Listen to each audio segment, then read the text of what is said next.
Affairs, Honorable Mamour Ndiaye, Central Bank, Jarek, IMF Mission Team Head Lead, led by Jarek and senior government officials, distinguished ladies and gentlemen, media fraternity, good morning and welcome to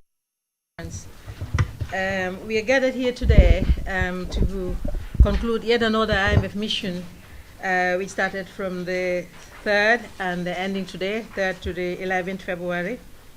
And basically is to take stock of the 2009 Staff Monitored Program and to agree with the Gambia government authorities on the next steps, which is the negotiation of the extended credit facility. May I seize this opportunity to thank Jarek and team for the support, commitment, and assistance rendered to the Gambia in getting us support from international community to make our economy be on track again through fiscal discipline, and we demonstrated also monetary and financial management. So the Staff Monitor Program has put us back on track, and we are here today to give you more of that success through this press conference, whereby Jarek will give you an overview, as well as the Honorable Minister, on the next steps. So I thank you all for your presence here, and I would like to hand over to Jarek. Thank you. Thank you, Piesada. Thank you. Piesada said this was another mission. I would say this mission was nothing short of a historic mission, because we are very pleased to announce that we have reached an ad referendum agreement, staff-level agreement on that extended credit facility. This is our main instrument of support for low-income countries. These agreements are typically multi-year, 3 or more years, and we are expecting that the agreement would bring about $50 million to this country over 3 years, which will be for balance of payment support, essentially to strengthen the official reserve of the central bank. What enabled us to come to this conclusion? As Piesada mentioned, the Gambia, yes, has built a positive track record of performance under the SMP. It was a very good year for the Gambian authorities in terms of economic performance, and that showed in the strong revenue collection, foreign exchange accumulation. There was a boost of confidence in the economy as a result of the solid fiscal performance, and also as a result of exchange rate stability, and credit grew at a very fast rate, which enabled expansion of private sector activity, construction, and services. Especially, we had a very strong record in 2019 with 200,000 tourists visiting the Gambia in 2019. We also are pleased to say that you probably heard about it. There were ongoing discussions on debt restructuring with many of Gambia's creditors, Gambia's friends, who voluntarily decided to defer for 5 years, mostly for 5 years, debt service on the claims on the Gambia. So the debt doesn't get lower by that amount, but the Gambia will have to pay less over 5 years than it pays now, which opens up additional space and for other spending, like social spending and spending on investment. And it also, by lowering the debt service, it enables the Gambia to exit from what was assessed previously, exit from debt distress. And then, so again, these very important milestones that were reached pretty much in the run-up to this mission and during this mission, we agreed on the policies forward, enabled us to say that as staff, we will support the authorities' request for the ECF arrangement. We intend to bring it to the board within the next 2 months. I would say that beyond that, there is one prior action that the Gambian authorities should implement before we can take it forward. Is related to the cabinet submission of a revised procurement law, which is technically speaking GPPA Act. All right, and that is going to be a very important act, change, because we would want to see an improved process for public procurement, especially no single sourcing for large projects, and very clean and transparent criteria for project selection as well. So I don't know if you want me to talk about, we can leave it out, but the press statement I'm releasing contains a lot of detailed information. As I said on Friday, we estimate that the growth in the Gambia is 6%. In 2019, the Gambia handled beautifully the shock of Thomas Cook collapse, which was very, very worrisome at the beginning of the season. Some operators had to reposition themselves, but the sector as a whole did very well, as I mentioned. And then, there is also a very strong increase in capacity of the tourist sector, so there are all the reasons to think that tourism will continue to grow. There was another adverse shock that the Gambia handled a little less well, and that underscores the importance of issues related to climate change. We saw, and you were the witnesses of it, a very erratic rain pattern last year. There was a prolonged drought in the run-up to the rainy season. And then the rains, when they came, they were violent, they were erratic, and there was also some destruction of crops. So what we understand from the sources, we are not the sources of this information, but we reached out to the Agriculture Ministry and the FAO and other institutions that are following up on agriculture matters, that agriculture production declined in 2019 by about 10%. So if agriculture did better than this, right, we would have actually seen a much higher rate of growth for the economy as a whole. Let me tell you that we're not dealing with agriculture, but we are extremely worried about agriculture, and we'll be happy to take up this issue in a coordinated way in our ECF, by encouraging other supporters to come with very sensible projects and with some policies, strategic policies, to help the agriculture grow better. Inflation picked up slightly. We think it's a bit of an artifact because there was an increase in postal charges in March. So we don't think, because if you look at the underlying inflation, was pretty much benign, and we think that there is no reason to worry about inflation at the moment.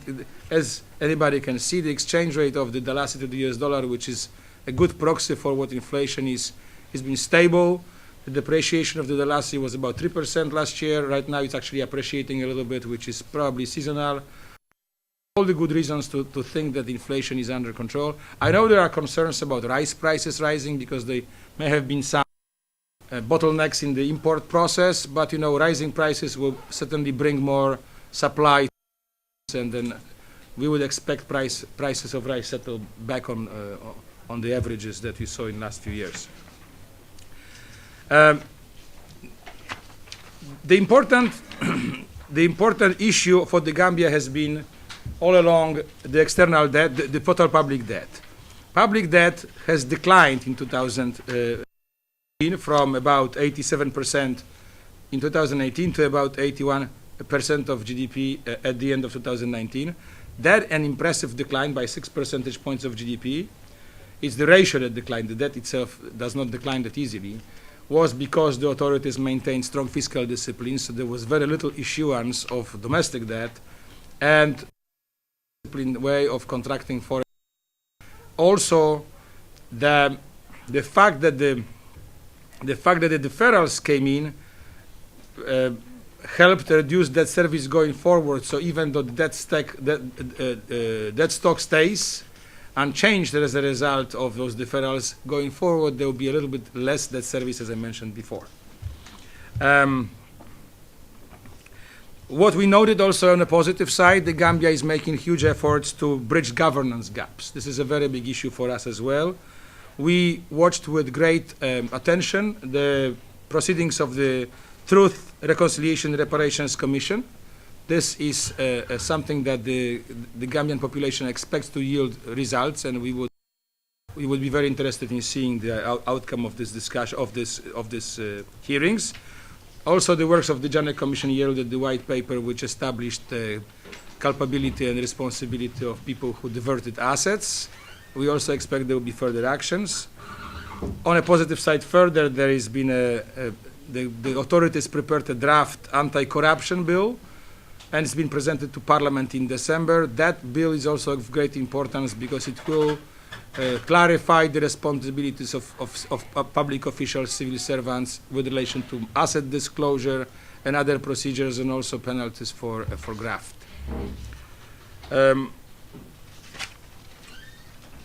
I think that what we have to also flag is that there are traditional issues, that the outstanding issues that we've been dealing with related to public financial management and monetary policy, but there are also broader issues that the Gambia will need to address over time. I mentioned climate change. That's very important because the Gambia is a small country, very dependent on rain-fed agriculture. It's very dependent on the healthy environment around its river. So that river is the lifeline for the country. It's important that it stays clean and healthy. That the environment around Banjul also stays healthy. So it will need to be addressed going forward. There have been lots of measures that the Gambia has to address issues of pollution. They banned the use of plastic bags, which is something that everybody notices, but also the solar panels are being extracted for electricity generation. And then on a wholesale basis also there is a big solar power plant that is going to be opened in Brikama, hopefully next year. Other issues include, we also welcome the creation of the gender ministry, which says that the Gambia is upgrading the profile and the importance of women's issues in its policy settings, and we're looking forward to help the Gambian authorities to work on gender budgeting going forward. With this, I would like to thank President Barrow for hosting our meeting on Friday, and for Minister Jame, PS Ada, Governor Jame, for excellent collaboration with us. This has been a really long run.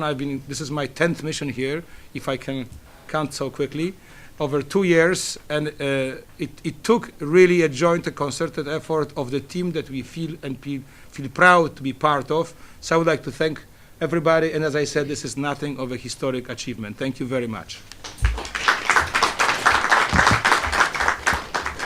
Thank you very much, Jarek, for that overview, highlighting the successes within the 10, this is the 10th mission of yours, with all historic catalogue of successes through your assistance and commitment to the Gambia for a successful economy. Let me also thank you for agreeing to support the Gambia for an extended in the next 2 months. This will help Gambia to attain something like $50 million within the next 3 years. Thank you very much to you and your team.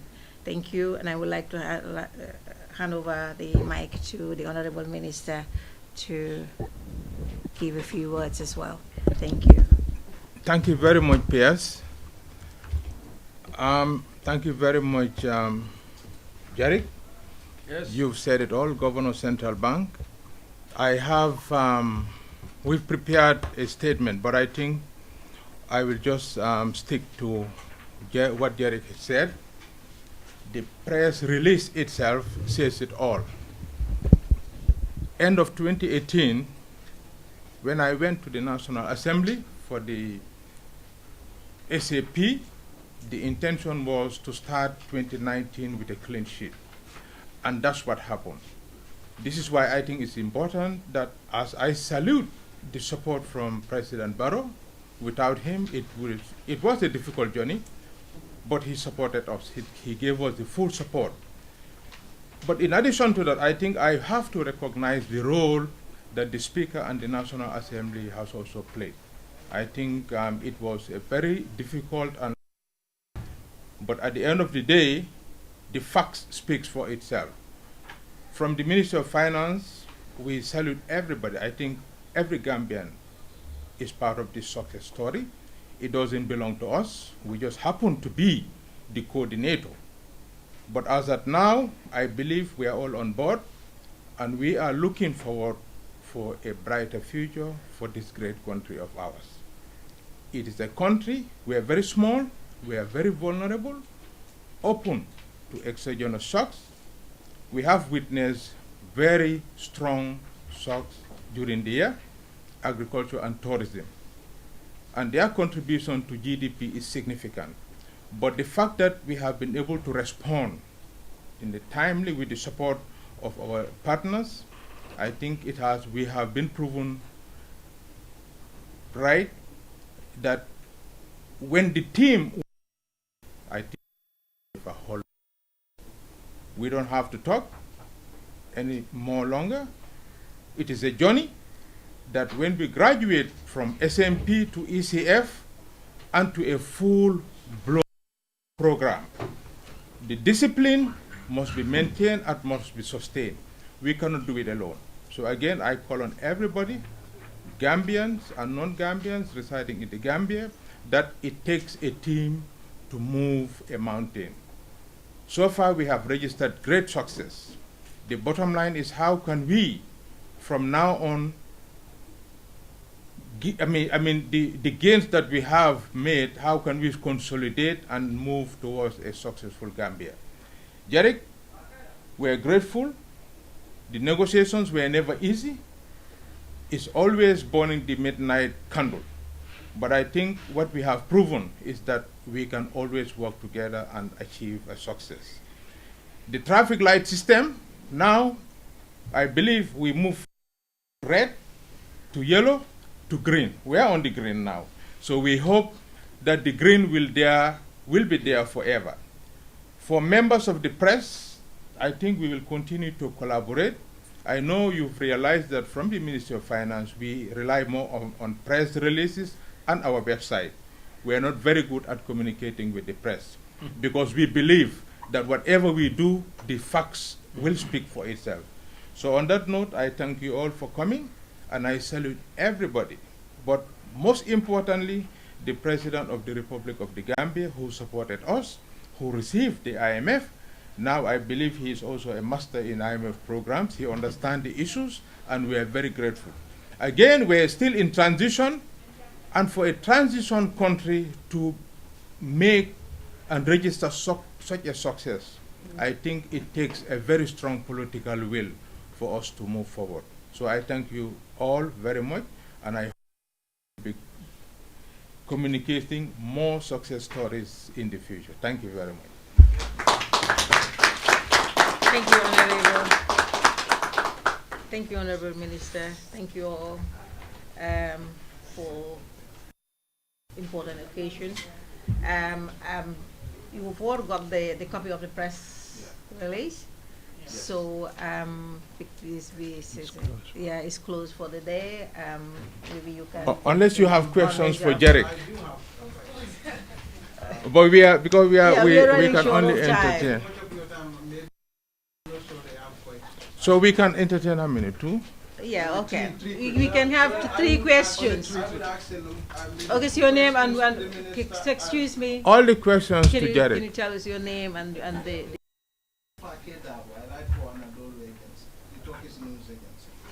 Turkish. It's new? It's new? But I write for blog. I'm a freelancer anyway. Right, okay. Okay. My question is in regards to one of my questions goes behind chief, mission chief. But first to the minister, the mantra, when we were all here when the regime change happened was efficient spending, cutting costs and all that. But within that same period, we've seen your ministry drafted a credit facility, of course, jointly with the Works Ministry for a project in Banjul, which we know, for a fact, hadn't gone through some procurement procedures, including GPPA and the National Assembly, which also approved the loan. Do you consider this a good economic decision? And secondly, we've seen that the credit facility, a copy of which I have, and of course your ministry is not good at publishing documents. It took me 4 months to get it. To get what? Which document? Which one? Which credit facility for the Banjul project. No, that. It did not have a financing agreement from Hadinga, the contractor, and the media as the Gambian public had no way of knowing it, had IMF had presented a financing plan to the government. Is there a financing plan? Because when I reached out to your permanent secretary, which you of course had asked me to do, he told me this project document is being reviewed. There's no evidence of this being reviewed. Is it being reviewed?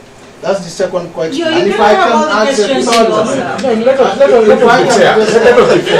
You have 3 questions. Yeah. We allow only 3 questions. The third one is to the IMF. Yeah, but These then two you are want to to the take minister. all the questions to yourself. No, you cannot do that. These two are to the minister. But what she's saying is fair. Yeah. You have many of you here. They don't want to ask questions.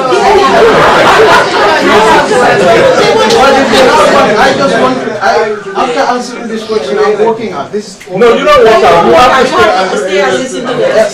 So can I just for one question, about the increment of salaries? I mean, one of the issues that were being talked about when this new government came in was the issue of the wage bill. I mean, everybody was complaining it was too much. But we've seen last year, your ministry increased salaries. In fact, salary increment... Is the question to me again? Yes, salary increment for people on top, because it's a 50% salary increment, which means the president salary of 100,000 gets 150,000, but the person with $1,000 he only gets 500 addition. Was this a proper economic, a good economic decision that was to only benefit people on top? And for the IMF, I mean, Chief, you talked about the procurement laws.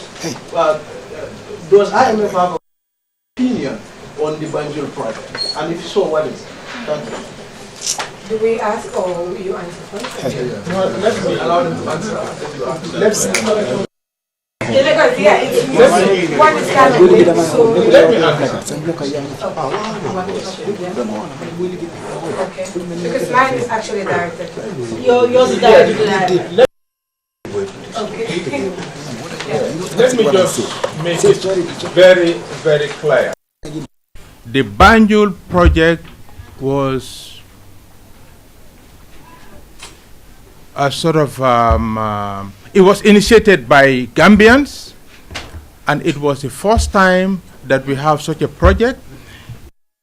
Gambian contractor, Gambian engineers, and there was a proposal sent to Cabinet, and Cabinet reviewed the proposal. It was endorsed. Then we started. Initially, it was in dollar terms. Knew after that it was going to add up to our debts. Then through the negotiation, then we make it into dollars denominated. But it was a pre-financing arrangement for 1 year, and that's what happened. For a whole year, these Gambians, contractor, engineers, were working without being paid for a whole year. So I think when it comes to the issue of about the project, technical, it was evaluated. It was not only about the roads, it also includes the sewage. That is something very important. And we also contracted an international consultant that studied international to make sure we will be able to get value for our money. So I think the departure point is Gambianization of some of these projects. That is exactly what we were encouraging, to make sure Gambians are now in the forefront. If you look at all our infrastructure that we have been doing since independence, everything is done by foreigners. This is the first time a Gambian company came and then gave us a proposal, and that's what happened. Cabinet deliberated on it. And we took it to the National Assembly. It is now a project financing. That's why in the last budget, it was appropriated. So in terms of ownership, it's Gambian owned. In terms of the procurement, yes, there were exchanges between the Gambia Public Procurement Authority, Ministry of Works, and the Ministry of Finance. So these are procedures that we have taken, and we went to the National Assembly and presented all the documentations. So if there was nothing that was hidden, as at now, everything is public, and it was appropriated in the 2020 budget. So we don't see that there is anything wrong. With respect to the salary increment, it was the decision that was taken by Cabinet, and the Ministry of Finance felt that civil servants in this country, up to today, we are among the lowest paid civil servants in the continent. They deserve more than that. In fact, the 50%, when we proposed it, it was something that we were ready to finance, and we did finance it. It's 2019 up to today we are financing it. So the issue of economic empowerment for the civil servants, of course their salaries have increased. Their living standards have also increased. So I don't know, the question is directed, are you saying that they don't deserve it? If you talk about, we just made a whole, it was a uniform approach, and then we said now we are reviewing to look at the gaps between the lowest and the highest income earned, and studies will be able to give us the information and data for us to make informed decisions for the future. So it's all about how long it has taken to really increase the salary. In our NDP, it was projected by 2021, the 5% will be there. Does Gambians have to, civil servants have to live under that poverty line all their lives? No. We made a bold move and we were able to sustain it. And up to now, we are paying the salaries every month. Thank you very much. Thank you, Honorable. There was a question to me on the Banjul project, right? Yeah, okay. Do you have a similar question? Yeah, So on the Banjul project. yeah, you have the floor. So, as PA, SADA, and Honorable Minister alluded, the discussions were sometimes difficult. Negotiations were prolonged, and then you would not be far off to, if you were guessing that one of the topics that was making it last long was this Banjul project. It didn't escape our attention. And then so this prior action I was mentioning is driven by the need to address the issues in procurement. The rules, so what happened with the procurement of BRP was allowed under the procurement law, right? And that in itself is problematic. So we see the need to tighten that law a little bit to make sure that large projects like that don't get single sourced, okay? It was, I would say, a little bit difficult. It would be very difficult to roll back that project because project started, is implemented. Ahead of the rainy season, it was represented to us, it was very important what was done to avoid flooding. I was here in 2018. I saw how Banjul flooded in 2018. I was here in 2019. I didn't see that. So I see a progress, right, in terms of how this implementation of the cleanup of drainage and the cleanup of the streets, how it helped sanitize the situation in the city. We don't have expertise in engineering. We don't have expertise on projects, so we cannot tell you on the costing of this project. Somebody would need to do an independent assessment. Studi International is hired to ensure the government gets the value for money. It was also on our insistence that this financial arrangement was revisited, because if it went ahead, I guess that's what you have, the dollar asset, dollars, right? That if that went ahead, that would have been inconsistent with the terms of the staff monitored program, because this was supposed to be, it was if you got a deal like that, you would take it, 0 interest over 10 years, right? But you know, for the government that has many competing things and is highly indebted, that was actually outside what was possible. What was possible, and I think was good, it was to actually assume the responsibility for it in budget, so the project will be paid off as it's executed. It's supposed to be a multi-year project, 3 or 4 years. So you will see recurrent amounts coming in the subsequent budget to pay off the company in installments, right? Out of the state budget, transparent budgeted, and allocations made. I think the payments are being made right now for the first installment, right? So that's what I have to say about BRP. Your question? Yeah. Thank you so much. It's good to see you again, the mission chief. Thank you. We met in Washington. Yes. I mean, you've really highlighted a lot of tangible issues that you feel the government of the Gambia should undertake so that the narrative could be changed a little bit. And from what you've highlighted, it looks like you've been really hitting to those. I must commend you for that as well. I'm just interested in knowing the ECF, of course, a discussion that has been going on since before Ruby left, and is still there on the table. I just want to understand from everything that you've highlighted, looks like things are really going well, and still this has not been approved. What all factors are you considering? Okay. I mean, and if by any chance it gets approved, what do you expect from the government? We don't also want to come back in spring and we're still talking about the extended credit facility. All right. So that's a very easy question. Let me decode for you what that press release says. What does it say? IMF reaches staff level agreement, right? We are staff, IMF is the board. So we are, why it couldn't be done faster? The S&P was put in place to cover the entire 2019, so we needed to see the execution of 2019. Let me tell you, we came here the first week of February.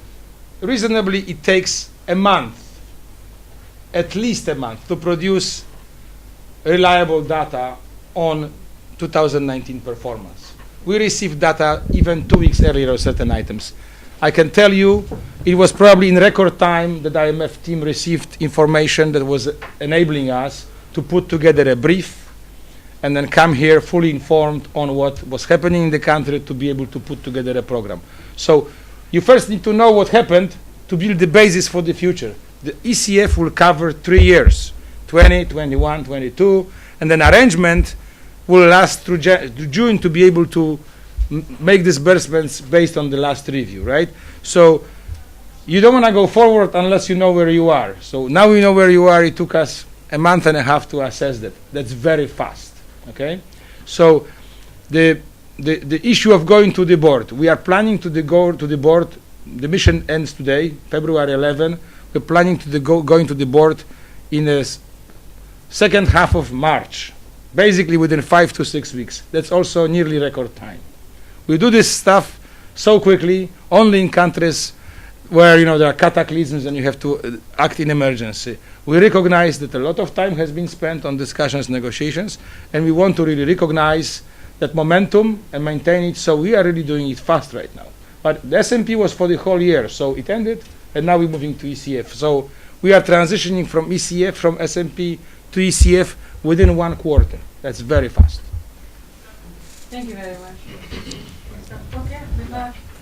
Okay, I represent IAF TV. My name is Abu Asim. But the expedition. Can I see you? Okay. Yeah. Thank you very much. Yes, I have. You have a copy of the press release. Additional copies. Yeah. There are additional copies with softener. Yeah. It will be posted on internet. Let me also. Yeah. Good. All right. Thank you. Thank you.